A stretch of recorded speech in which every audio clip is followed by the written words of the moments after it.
कैसा है तू और हमारा देश कैसा है? वैसा ही जैसा आप छोड़ के गए थे। यानी कि हम अभी भी अंग्रेजों के गुलाम हैं? नहीं, अंग्रेजों से तो हमें 1947 में ही आजादी मिल गई थी। अच्छा, तो अब तो हमारे अपने लोग देश चलाते होंगे ना? हाँ, तब तो देश काफी आगे बढ़ गया होगा। जब हमारे अपने लोग देश चला रहे हैं तो गरीबी और भ्रष्टाचार का तो नाम ही नहीं होगा। सबको बराबर हक दिया जाता होगा, किसानों और मजदूरों का अच्छा ध्यान रखा जाता होगा ना? नहीं, ऐसा तो कुछ नहीं है। तो कैसा है बताना मुझे। कैसे हमारे अपने नेता, हमारे आजाद भारत के नेता, 100 साल हो गए मुझे गए हुए, बताना। हमारे अपने नेता वो तो अपनी जेबें भरने में लगे हुए हैं। आने वाली 7 पीढ़ियों को नहीं बल्कि 700 पीढ़ियों को ना कमा कर खाना पड़े उस चीज के इंतजाम में लगे हुए हैं। तो तुम लोग क्या कर रहे हो और हमारे देश का युवा क्या कर रहा है? हम लोग तो इंस्टाग्राम पर रील्स देखने में बिजी हैं।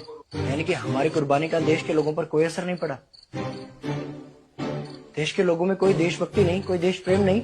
नहीं, ऐसा नहीं है। आपके लिए और देश के लिए बहुत प्रेम है भारत के लोगों के दिलों में। हर 15 अगस्त और 26 जनवरी को तिरंगा फहराते हैं, पूरे जोश के साथ भारत माता की जय बोलते हैं और आपकी डीपी भी लगाते हैं। और भारत और पाकिस्तान के क्रिकेट मैच के दौरान तो हमारी देशभक्ति पीक पर होती है।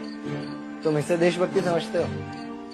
तो फिर क्या है देशभक्ति? अगर तुम्हारी देशभक्ति समाज को सुधारने में, गरीबों को अच्छी शिक्षा या बराबर का हक नहीं दिलाती तो कोई काम की नहीं है तुम्हारी देशभक्ति।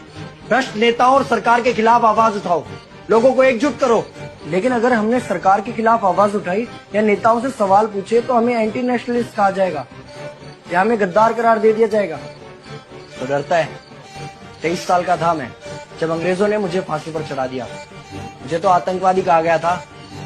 अगर अब नहीं जागे तो ये देश सोता रहेगा। ये सरकारें, ये नेता देश को बेच खाएंगे। इस भ्रष्ट सरकारी तंत्र से लड़ो। देश को क्रांति की जरूरत है।